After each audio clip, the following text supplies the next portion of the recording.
Ya, jadi besi dan baja itu dua-duanya sama-sama paling banyak digunakan.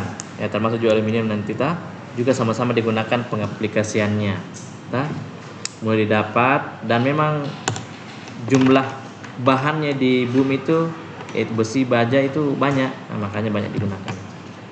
Kalau dari segi keuletan, baja lebih besar keuletannya daripada besi. Kalau kekuatan, baja lebih besar. Daya redam terhadap getaran, nah ini baru kelemahannya baja. Nah, karena kan dia tidak tahan terhadap getar. Nah, kalau kita mau lihat strukturnya, ya, jadi struktur mikro dari baja karbon, yang bagian A itu, kalau misalnya dia punya karbon 0,06%, kita bisa lihat, tetapi kapan dia punya 0,25%, nah kita bisa lihat di bagian B ini lebih padat. Kapan dia yang bagian C dan D, nah, misalnya di bagian D 0,45% karbon, nah, seperti itu strukturnya.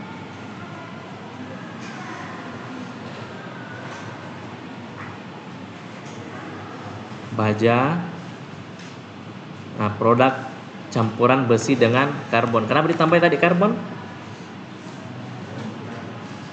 Supaya ya menambah kepadatan kekuatannya, Jadi kalau klasifikasi baja menurut penggunaannya ada baja konstruksi, ada baja perkakas, Perkakas ya harus lebih besar dari konstruksi karena dia dipakai untuk mengerjakan konstruksi, Jadi dia harus lebih kuat, makanya karbonnya harus lebih dari 0,7%. Konstruksi tersendiri bisa di bawah 0,7% karbonnya. Nah, ini kemarin sudah tahu baja karbon sedang, baja karbon tinggi. Sifat baja homogen, kuat, itu dia kuat, elastis, liat, dan permanen. Homogen, lebih terkendali sehingga bangunan yang dihasilkan dengan material baja akan lebih sesuai perencanaan. Kemudian dia kuat dibandingkan material yang lain, beton, kayu yang lebih kuat baja. Kemudian elastis, bisa kebentuk semula jika diberikan tegangan yang tinggi sekalipun. Dia juga bersifat liat, memiliki kekuatan dan daktilitas yang tinggi. Daktilitas itu sendiri adalah sifat material yang mampu menahan deformasi besar tanpa menyebabkan keruntuhan terhadap beban tariknya. Permanen maksudnya, jadi baja ini bersifat tahan lama, ya, karena tidak mudah berkorosi. Jadi kalau kita gunakan dia sebagai jembatan, ya tahan lama tuh dibanding dengan yang lain. Nah, seperti itu. Nah, ini kalau kita mau tambahkan kekurangan dari baja, nah ada beberapa kekurangan dari besi, tambahkanlah karbon untuk menambah kekuatannya dan tambahkan bahan-bahan berikut untuk masing-masing fungsinya. Kelebihan baja, kekuatan tinggi,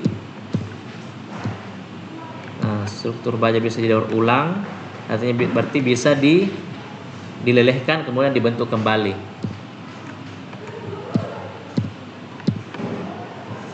Biaya terpenuhi terhadap kebakaran,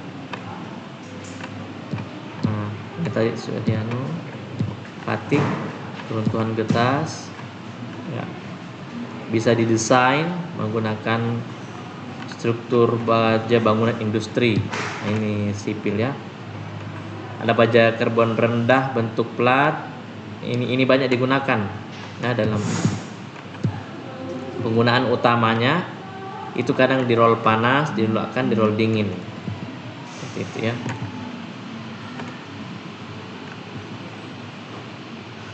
Baja dapat digolongkan menurut jenis kristalnya. Ada ferit, austenit, Nah, tadi sudah dijelaskan ini.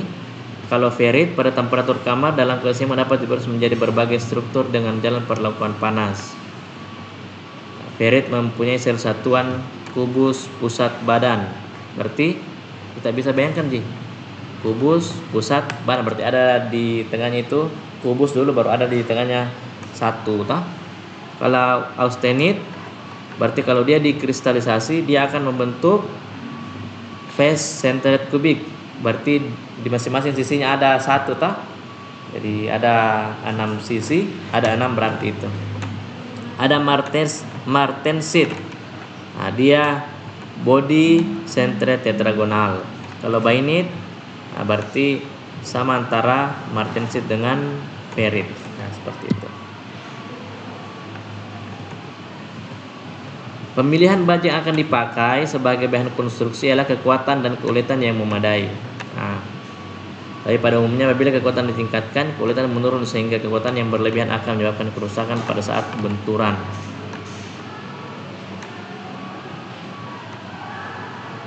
Hubungan antara kekerasan baja setelah dicelup dingin dan dinormalkan dengan kadar karbon. Jadi kalau kita lihat di sini ada ini ya, kekerasan dibanding dengan kadar karbonnya. Nah, semakin tinggi kadar karbonnya, semakin keras, toh. Di sini angka kekerasannya, nah, seperti itu. Misalnya pada, kan tadi ada beberapa tipe, toh. Pada cementite, perlite dan martensite sama-sama semuanya akan semakin tinggi apabila dinaikkan.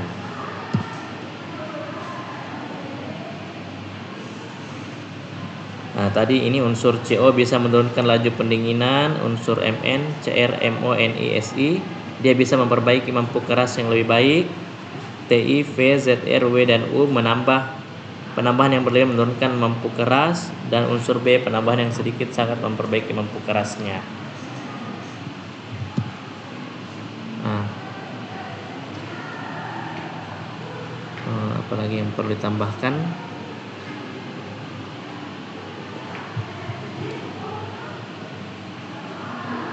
Ini grafiknya. Beberapa komponen mesin mempunyai permasalahan bukan hanya dalam soal keuletan tetapi juga dalam kelelehannya yang disebabkan keausan permukaan tegangan yang bolak-balik seperti misalnya pada roda gigi. Nah, supaya kita mengatasi masalah itu, makanya dengan jalan pengerasan pada permukaan atau kulit, supaya di permukaan atau kulitnya itu ada lebih keras ya. Nah, di permukaannya itu kita kasih pengarbonan. Nah, jadi reaksi pengarbonan ya CO2 tambah arang CO, kemudian CO tersebut tambahkan lagi CO2 tambah C, maka dia dilarutkan ke dalam baja. Jadi dipanaskan suhu 900 sampai 905 derajat Celcius tanur ya. Kemudian penetridan, ini untuk membuat kulit nitrit pada permukaan baja dengan cara menempatkan baja di dalam tungku.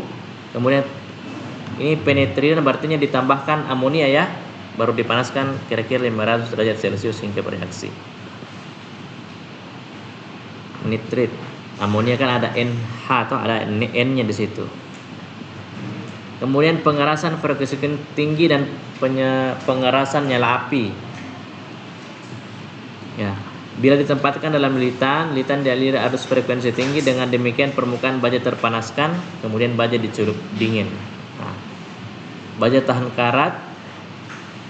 Semua baja tidak dapat berkarat dan secara metalurgi dapat digunakan menjadi bahan tahan karat austenit ya, ferrite, martensite. Kalau ada CR-nya dipadukan dengan besi di atas 12-13%, maka karat yang berwarna merah tidak terbentuk. Karena adanya oksigen di udara terjadi permukaan yang stabil sehingga disebut baja tahan karat.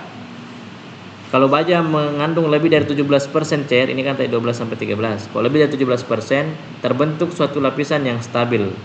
Karat pada bagian yang dilas dari baja disebabkan oleh presipitasi karbida CR dan oksidasi CR. Kalau Ni dipadukan pada besi, kehilangan berat yang disebabkan korosi dalam asam berkurang sehingga korosi bisa diperbaiki.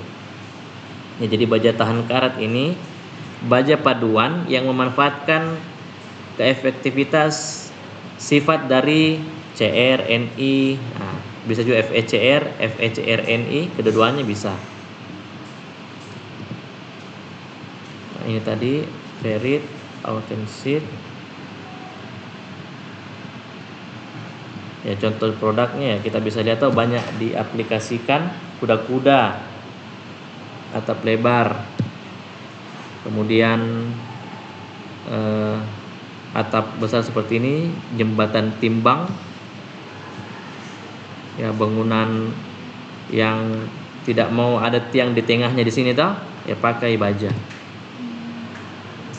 Ini untuk baja ringan, toh, yang mau murah tetapi mau agak kuat juga, tapi tidak sekuat yang bukan baja ringan, toh. Rumah kaca supaya kacanya betul-betul bisa tertopang dengan baik. Kanopi.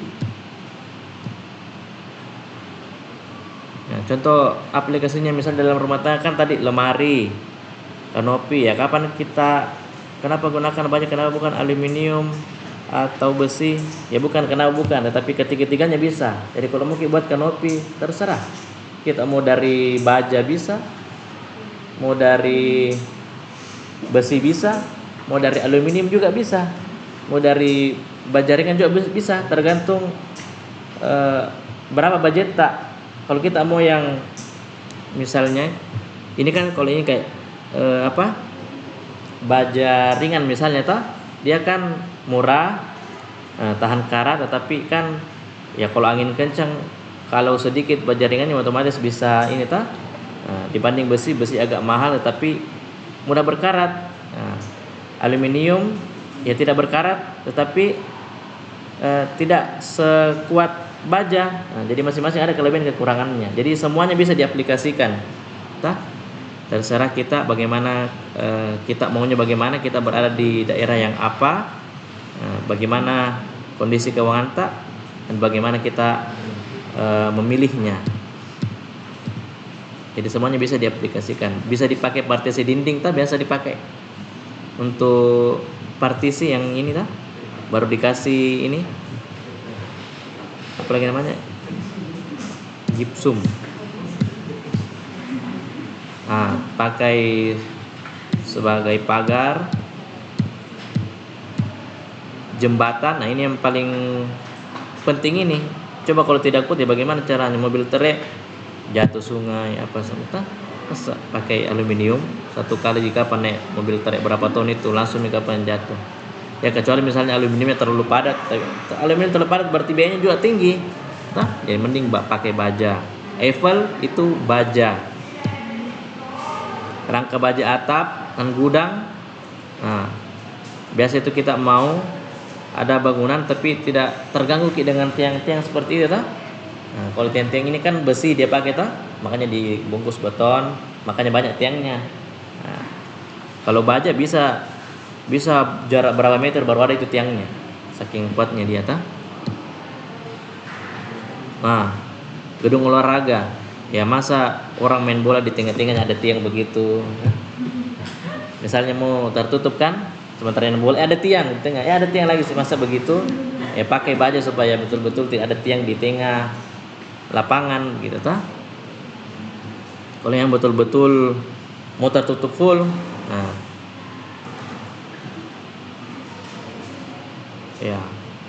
masa ada tiang di sini, bagaimana orang main bola makanya Pak, itu salah satu aplikasi baja, dia betul-betul bisa kuat untuk menopang itu atap, bendungan, gedung pencakar langit, biasa sampai bangunan. Itu aplikasi-aplikasinya. Ada yang mau ditanyakan? Lagi?